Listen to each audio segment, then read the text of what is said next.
Mga kapatid, wala na po tayong intro-intro ngayon. Direct to the point na po tayo sa mga komentong ito. Sapagkat dito ay medyo napakaselan po ang pag-aaral na ito patungkol po sa ama at sa anak. At basahin po natin itong mga komento nito na galing po kay Ryan Abejo. Kung saan ay matulungan po natin. Ano ho? Yung sagon ay napakarami at tadtad ang kanyang mga komento sa atin. At naaawa naman ako na hindi ko sagutin ang kanyang mga comment na ito. At bibigyan po natin ito ng linaw. Ano ho? Huwag natin pagalitan, huwag natin bigyan ng sama ng loob ang ating sarili, kundi uunawain natin yung talagang taong walang unawa. Dito nabibigyan tayo ng kaunawaan kung tayo ay makakaunawang pangunawang espiritual. Kaya kailangan natin sagipin ang mga taong walang pangunawa dahil mapapahamak sila. Kaya't halika, bigyan na po natin ito ng linaw. Ito ang kanyang itinatanong sa atin. Ang sabi niya, mali ka, Owen. May pagkadiyos daw ang ama at anak. Walang talatang ganyan, Owen. O nakita po ninyo, wala daw talata. Ano ba yung ibig sabihin niya? Ngayon, ano ba ang kahulugan ng pagkadiyos? O ngayon, magkaroon po tayo ng i-translate natin sa English para maintindihan natin. Ang sinasabi po ng pagkadiyos, being God. Yung salitang pagkadiyos, ito po yung kanyang kalalagayan, being God. Ay di babasahin natin sa kasulatan. Dahil sinasabi niya, pinagdidiinan niya, na wala daw mababasa, sabi niya ang pagkadiyos at ama at anak, walang talatang ganyan. Kasi hindi siya makakaunawang espiritual. Tayo, nakakaunawa. Para makilala natin na yung ama ay may pagkadiyos at yung anak may pagkadiyos, yung kanyang kalalagayan, yung kanyang katatayuan, yung ibig sabihin ng being God. Dapat makilala natin. Ngayon babasahin natin sa kasulatan itong kanyang pinagdidiinan na hindi niya kayang unawain ito. Maaaring hindi pa niya ito kayang intindihin sa ngayon. Pero tayo, maging yung iba na hindi kayang unawain ito, maiintindihan natin kung magbabasa tayo ng kasulatan. Kung sinasabi niyang walang talata, tayo, kaya nating unawain yung talata na mababasa natin. Kaya babasahin po natin dito sa mga sulat ni Juan, chapter 5, verse 26, Tagalog ang Biblia.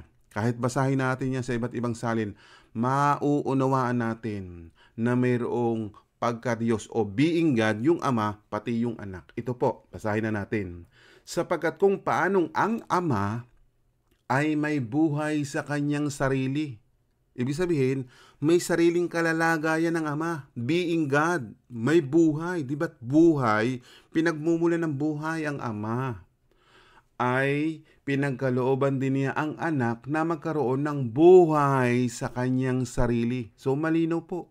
Meron po tayong natagpuan na pagiging being God. Yung Ama, pati yung anak. Kasi hindi niya kayang unawain ito. Yung pagkadiyos, yung kanyang kalalagayan o katatayuan. Being God, yung Ama at yung anak. Yan po, malinaw po sa ating binasa. Sa talatang iyan ay malinaw po. Napakalinaw. Di ba? Uulitin ko po para maintindihan ni Ryan Abejo. Sapagkat kung paanong ang Ama ay may buhay sa kanyang sarili. May sariling siyang kalalagayan. May pagkadiyos yung Ama. Ay siyempre, anak ng Ama, si Hesukristo, ay may sariling kalalagayan din yung anak. Di ba? Yan po, nakalagay. Ay pinagkalooban din niya ang anak na magkaroon ng buhay sa kanyang sarili. O di ba't malinaw? Ngayon, dahil marami siyang komento, hindi tayo mapapahiya. Ang mapapahiya yung hindi nakakaunawa.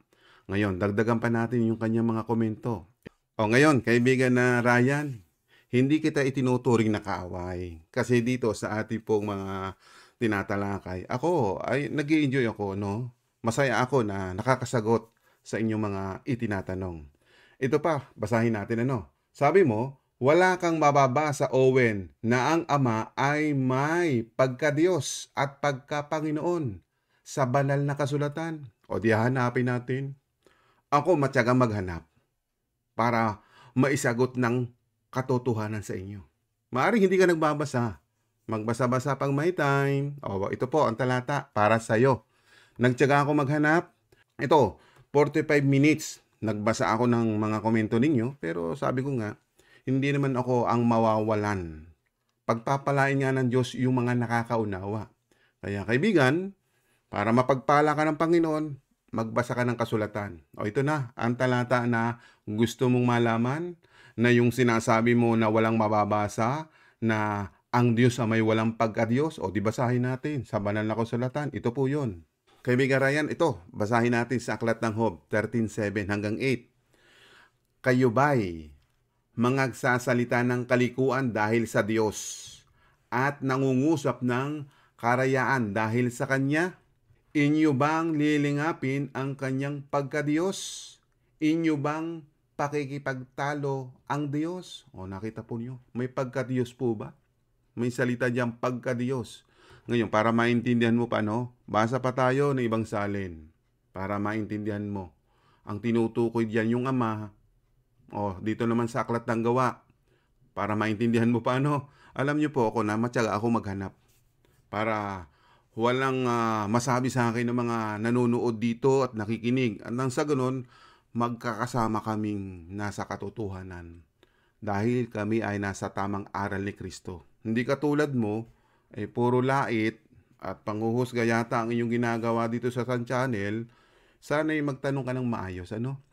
O ito pa, ang ating maisasagot sa iyong itinatanong. Ano? Ulitin ko ang tanong mo. Wala kang mababasa, Owen, na ang Ama ay may pagka-Diyos at pagka-Panginoon sa banal na kasulatan. O basahin natin. Mga Gawa 17:29. Yamang tayo nga'y lahi ng Diyos. Tandaan mo, lahi ka ba ng Diyos? Kung hindi ka lahi ng Diyos, baka hindi mo kilala yung kinikilala mo. Yung Ama ha. Ito, kilala namin. O, ulitin ko ha. Yamang tayo nga'y lahi ng Diyos, ay hindi nararapat nating isipin na ang pagka-Diyos. Yan po, nakasulat po. Uulitin ko para sa iyo ha. Yamang tayo nga'y lahi ng Diyos, ay hindi nararapat nating isipin na ang pagka-Diyos ay katulad ng ginto o ng pilak o ng bato na inukit ng kabihasnan at katalinuhan ng tao. O yan po, nakasulat diyan. Kaibigan Ryan, i-highlight ko ho para makita mo ito. O yan ho, sinong tinutukoy na pagka-Diyos? Yung Ama. Kasi po, yung ibang mga tao, ang pagkakilala sa Diyos ay inahalin tulad sa ginto, pilak, bato, o inukit sa kabihanasnan at katalinuhan ng tao. Di ba? Yung mga mang-uukit diyan na mga manlililok, ginagawang rebolto at nilalagyan ng design. Tapos ituturing na yun ay Diyos. Hindi po. Ang ating kinikilalang Diyos, yan ho, may salitang pagka-Diyos yung Ama. Nakita mo ba? Naghanap ka ba? Nagbasa ka ba? O ngayon, magpatuloy ka pang laitin mo ang channel ko. Maging ako. Bigyan mo ako ng kasinungalingan. Babalik sa iyo ang mga bagay na inilalait mo sa akin. Kaya kaibigan, ito pa. Babasahin ko pa para sa iyo. Alam ko, ikaw ay naghahanap ng katotohanan. Pero kung para laitin ako, ikakapahamak mo yan. Ito pa, basahin natin. Mga taga-Roma 1:20, ang dating Biblia. Basahin natin. May pagka-Diyos din diyan tayong mababasa. Sapagkat ang mga bagay niyang hindi nakikita, buhat pa ng lalangin ang sanlibutan, ay nakikitang maliwanag. Sapagkatanto sa pamagitan ng mga bagay na ginawa niya, maging ang walang hanggang niyang kapangyarihan at pagka-Diyos. O ngayon, naliliwanagan ka? Yan. Malinaw na malinaw diyan. Nakasulat po diyan. O, i-highlight natin para sa iyo, no? Babasahin ko muli yung naka-highlight. Maging ang walang hanggang niyang kapangyarihan at pagka-Diyos. O, Ryan, nagbabasa ka ba? Adi lalong matutuwa yung mga nakikinig dito. Lalo silang lumalakas ang loob na patunayan nila na yung ating sinasabi, yung binabanggit ko na pagka-Diyos ay yung Ama. Ayan o, being God nga, di ba? May pagka-Diyos yung Ama. Bago sasabihin mo, walang mababasa. Ay, yan nga po. Oh. Ilang talata na binasa ko. Patatlo na yan. Kung hindi mo naiintindihan. O, di ba? Yan ang gusto mo. Favorite mo pa ngayong aklat na yan. Ang dating Biblia. Nagbasa-basa pag may time. Para hindi ka husga ng iyong kapwa. Kasi panguhusga na yan di ba? O, di ba? Sabi mo nung una, mali ka, Owen. O, di ba? Pinamamalian na yung mga topic natin dito. Kasi nga, nagtuturo tayo ng katotohanan. Tapos, binibigyan mo ng kasinungalingan. Bawal yung kapatid. Kasi, ang Diyos ang nilalait mo, hindi ako. Yun po ang sinasabi ng ating Panginoon Kristo. Ang unang inuusig mo si Kristo. Dahil ang ating pinag-aaralan. O ngayon, mapayahaya ka na sa iyong sarili. Ano? Tama po ba yung sinasabi ko? O yan balikan natin. Tama po ba yan? Yan may pagka-Diyos po. Kaibigan. Kaya nga kung kulang ka sa kaalaman, kulang ka sa karunungan at pangunawa, ay hindi mo ako madadaya. Kasi nga po, marami na mga iglesia ngayon nagtayuan, ililigaw lang kayo. Pati ikaw, siguro na baguhan ka lang din yata. Kasi kung matatag ka sa iyong pananampalataya, ang pinangahawakan mo, aral at turo ni Kristo. O di ba? O ito pa, idadagdag ko pa. Ang dami mo kasing komento. Di ako, matyaga naman ako maghanap ng sagot sa kasulatan. Nang sa ganun ay hindi mo laitin at ismulin ang channel na ito. Okay? Ito pa ang tanong mo. O mga bagay na ikinokomento mo sa channel nito. Dinagdagan mo lang, Owen, ang ama daw ay may pagkadiyos at ang anak ay may pagkadiyos din. Pareho silang tunay na Diyos at Panginoon. O, di ba? Hindi yan dagdag, kaibigan. O ikaw ang nagbabawas. Sabi mo sa akin dagdag, hindi dagdag, nakasulat. O babasahin ko para sa'yo, no? Para maintindihan mo. Hindi kaya ta nakakaunawa ng kasulatan. O ito uulitin ko tanong mo. Dinagdagan mo lang, Owen, ang ama daw ay may pagkadiyos. Malinaw naman yung binasa natin kanina. Di ba? At ang anak ay may pagkadiyos din. O, di ba't parehas nga sila na kung saan ay kinikilala natin na may pagkadiyos ang ama, may pagkadiyos yung anak. Uulitin natin yung talata na una nating binasa. Ano Ito po. Sapagkat kung paanong ang ama ay may buhay sa kanyang sarili. O diyan una ko nag-umpisa na magbasa para maintindihan mo. May sariling kalalagayan ang ama. Ganon din ang anak, may sariling kalalagayan. Kaya dito sa sinasabi mo, ipapaunawa ko sa iyo para maintindihan mo. O babasahin natin. Dito sa Colosas chapter 2 verse 9. Sapagkat sa kanya'y nananahan ang buong kapuspusan ng pagkadiyos sa kahayagan ayon sa laman. Naiintindihan mo ba yan? Naiintindihan mo yan, Ryan Abejo? Ito sinasabi mo.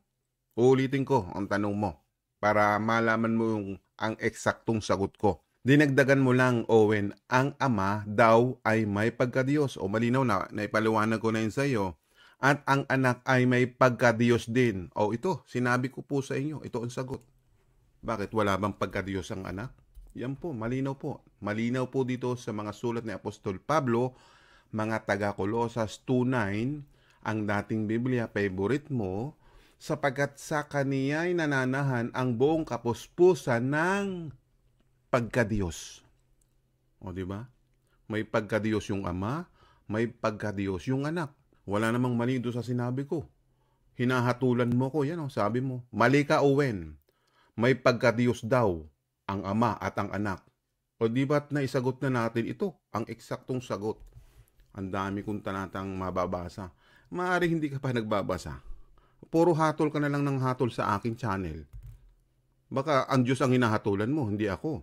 Kasi puro ang paghatol mo, hindi mo pala kinikilala yung Diyos na iyong inihahatol. Katulad nito, yan basahin mo, unawain mo ang iyong tinatanong sa akin. Ito ang mga binabasa ko. Yung ama may pagkadiyos, yung anak may pagkadiyos. Kasi nga may sariling kalalagayan yung ama, may sariling kalalagayan yung anak. Kaya kung hindi ka mananampalataya sa ama at sa anak, baka antikristo ka.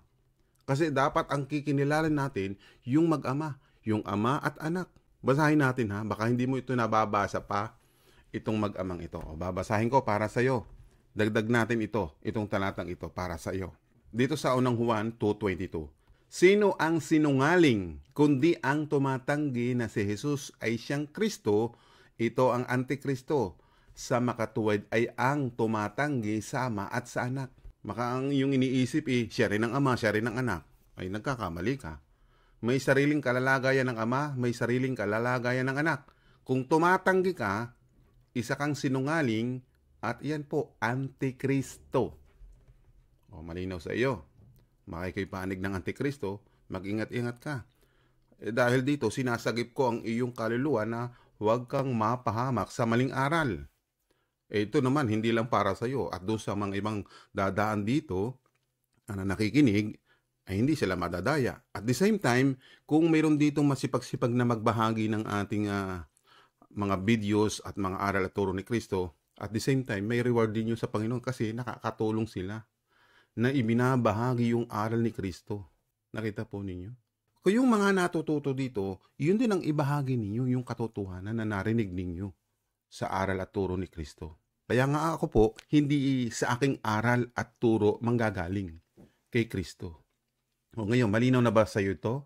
Alam mo, hindi yan dagdag. Baka ikaw pa nga nagbawas dahil hindi mo pala kinikilala ang ama ay may pagka-Diyos, maging yung anak ay hindi mo rin palang kinikilala na mayroong pagka-Diyos. Yan ang sinasabi mo. Malinaw po dito. Malinaw na malinaw. Ano? Ayan ho. Pag tinatanggi mo, yung ama ay may pagka-Diyos, yung anak ay may pagka-Diyos, tinatanggihan mo, sinungalin. Antikristo pa ang tawag. O hindi ko sinasabing ikaw ay Antikristo, pero kung ganyan ang iyong ginagawa, ay matatawag ka ng Antikristo. Ano? Nakasulat kasi. Madidetermine natin yung mga Antikristo, yung tumatanggi sa ama at sa anak. Na may pagka-Diyos ang ama, may pagka-Diyos yung anak. Ay di ibig sabihin, Antikristo ka. Yan o. Kasi ayaw mong kilalanin na may pagka-Diyos yung ama, ganun din ang anak, may pagka-Diyos.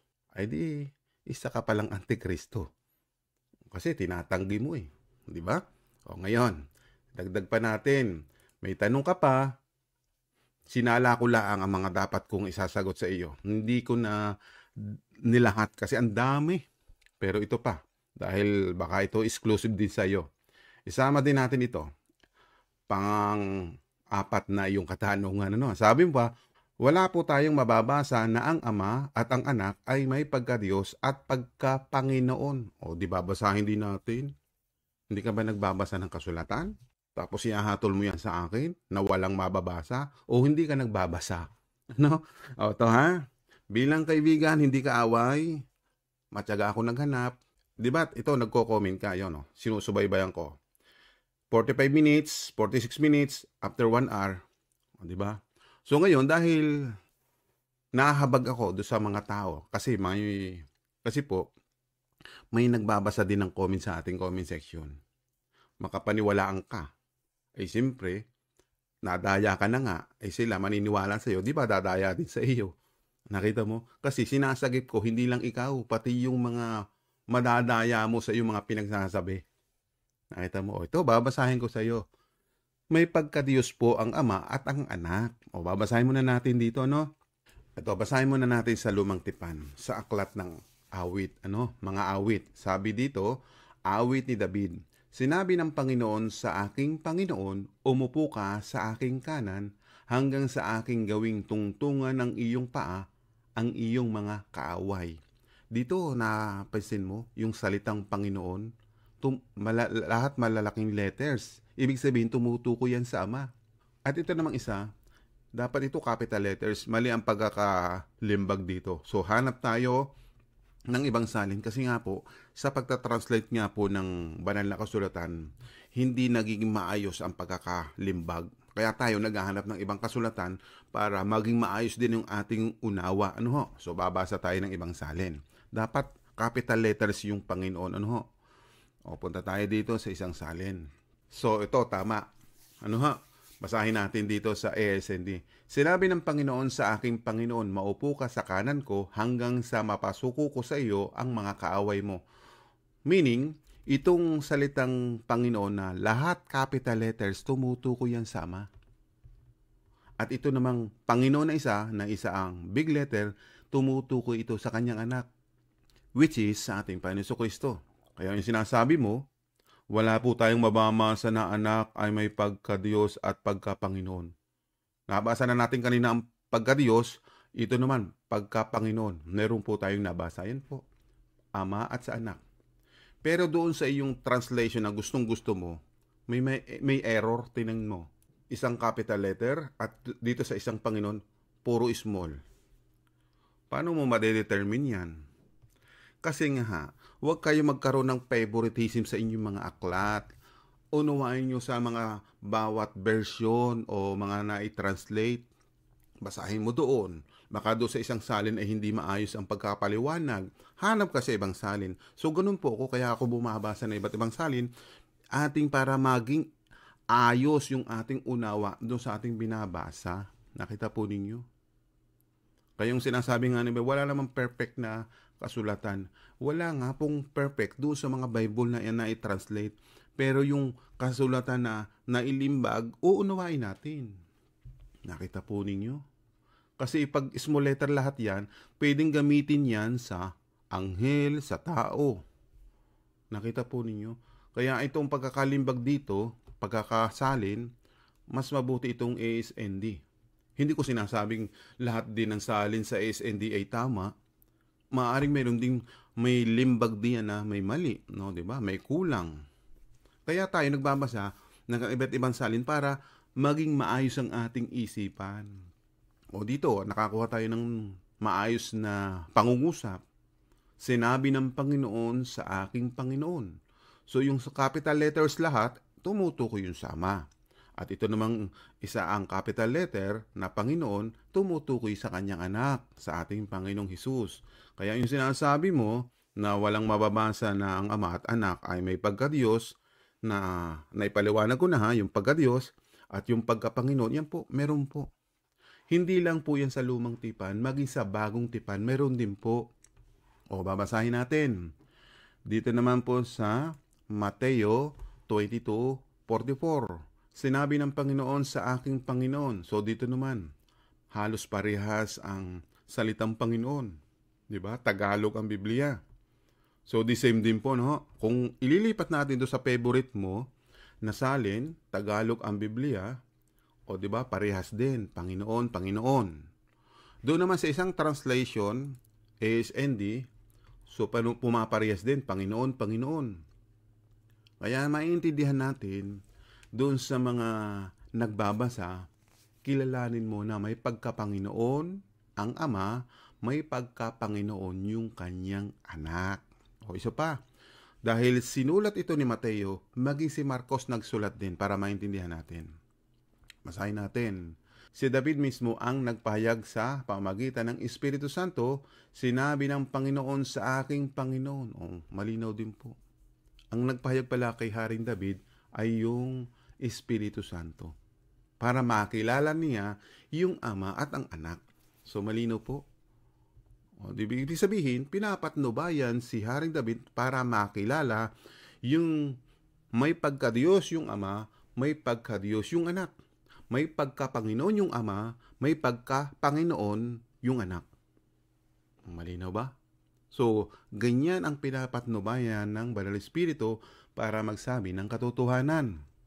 O ngayon, alamin naman natin kay Apostol Pablo. Kasi siya naman ay para maintindihan nating mga hindi Hudyo. Ito pa, sa pangasulat naman ni Apostol Pablo, basahin din natin. Mga Hebreo 1:3. Palibhasi siya'y sinag ng kanyang kalwalatian at tunay na larawan ng kanyang pagka-Diyos. O diba? At umaalalay ng lahat ng mga bagay sa pamagitan ng salita ng kanyang kapangyarihan, ng kanyang magawa na ang paglilinis ng mga kasalanan ay lumuklok sa kanan ng karangalan sa kaitaasan. O nakita po ninyo? Hindi kasi kayo nagbabasa, kaibigang Ryan. No? O ito, babasa din tayo sa ibang salin. Dahil binasa ko yung version na favorite mo sa ADB, basa din man tayo dito sa isang salin. Sa kanya makikita ang nagniningning na kadakilaan ng Diyos, at kung ano ang Diyos ay ganon din siya. O malinaw naman pala eh. O yan. O di ba? O nakakuha na naman ako ng sagot. Binibigyan niyo ako ng kasinungalingan. O yan. Malinaw po ang sagot ko na nakita ko sa banal na kasulatan. At kung ano ang Diyos, yung Ama, ay ganon din siya, yung anak. Malinaw ba sa'yo? Siya ang nag-iingat sa lahat ng bagay sa mundo sa pamagitan ng kapangyarihan niyang salita. Matapos niya tayong linisin sa ating mga kasalanan, umupo siya sa kanan ng makapangyarihan Diyos doon sa langit. O di ba? O ngayon, magpapatuloy pa ba ako? Siguro mahaba-haba nitong topic natin. Lahat naman siguro, lahat ng iyong mga komento, masasagot ko. Kaya nga, kaibigan, kung ayaw mo pa rin sumampalataya kay Kristo at sa Ama, nasa iyo.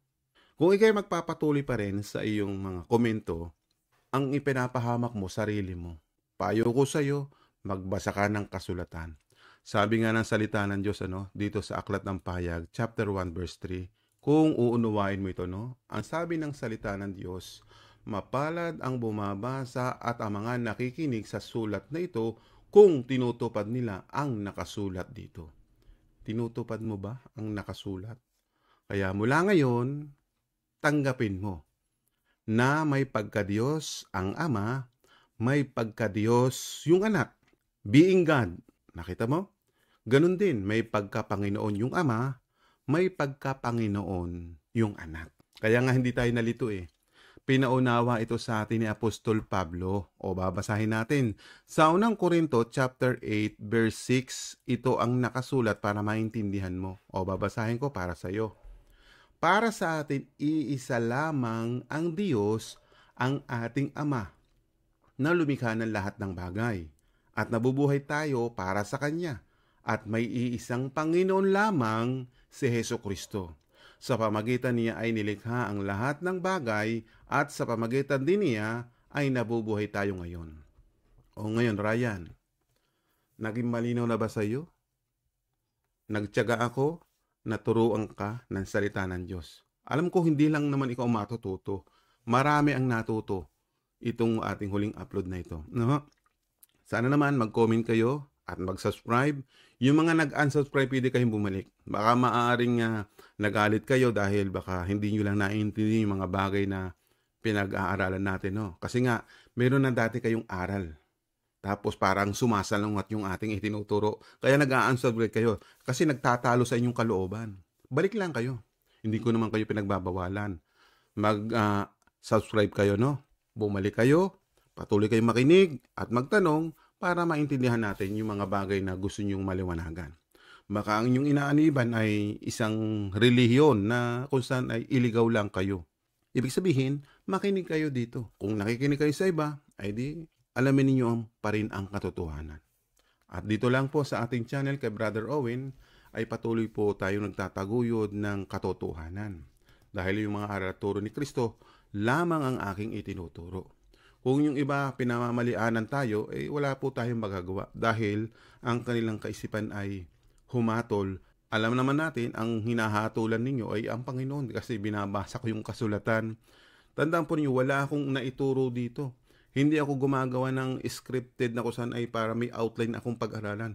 Ang outline nasa inyo para sagutin ang inyong mga tanong at komento para ilinaw lang po. Hindi para saktan ang inyong kalooban, kundi para kayo'y matauhan. Magasing na kayo sa inyong maling pananampalataya. At narito po muli ang inyong lingkod, Brother Owen. So dito na lang po muli ang ating pong naging topic. Naging malinaw po ba sa inyo? O review tayo. So dito sa kanya mga binanggit, na ibigay po natin ng tamang linaw sa kanyang mga itinatanong. Ang sabi niya, mali daw ako. Dahil daw, sinabi ko daw na may pagka-Diyos daw ang Ama at ang Anak. Ay nabasa natin, O i-review na lang po ninyo kung ito ay totoo. Kaya kung ikaw ay naliwanagan ngayon, subscribe sa ating channel. God's Word, Read Scriptures. Hanggang sa muli po ng ating pag-aaral, muli natin ibabalik sa Diyos ang papuri, pasasalamat at pagsamba sa Diyos Ama na makapangyarihan sa lahat, maging sa kanyang anak na si Hesukristo. Hanggang sa muli po ng ating pag-aaral, God bless you po sa inyong lahat.